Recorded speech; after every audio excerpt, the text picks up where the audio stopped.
Today's show brought to you by HP. I'm back on the whole Tiger Woods band or bandwagon because I wanted to talk a little bit about two brands, one brand in particular that have since dropped Tiger Woods. One of them was Accenture and the other one, just in time for New Year, that was nice, well timed, was AT&T that finally dropped Tiger Woods. But I'm going to focus on Accenture today. And one of the things that I started thinking about is, would there in fact be a backlash against these brands, against the AT&Ts and against the Accentures? For essentially when the going got tough, they kind of turned their backs on their cash cow, on the guy that they celebrated when he was at the top of his game, but the second he came down a couple of notches, they moved on. That fickleness, that is something that I think really becomes a detractor in terms of, or something that pushes people away from a brand.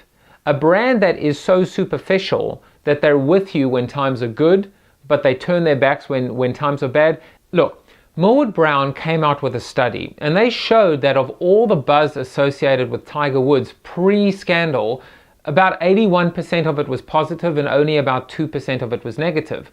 After the scandal, it almost flip-flopped. About 80% of the buzz was now negative, with about 18% positive. So, there was still people that ultimately said, the guy is great at golf, let's focus on that. But there's no question that sentiment shifted from positive to negative. And when Accenture got wind of that, they basically cut their losses, so to speak.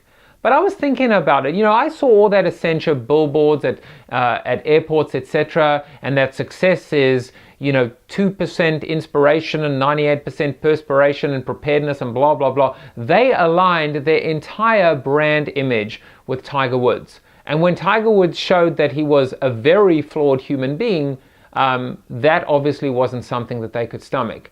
But it concerns me. It concerns me if I am putting my dollars and investing my dollars with Accenture. Because here is a company that ultimately says, if you mess up, we don't want a part of you anymore. And I don't think that is a strong message. This is a company that ultimately was all about squeaky clean associations. Tiger Woods was squeaky clean, but now suddenly he's no better and no worse off than a Wall Street executive. In other words, he is a normal, flawed human being, and Accenture doesn't want a part of that. I think that's a problem.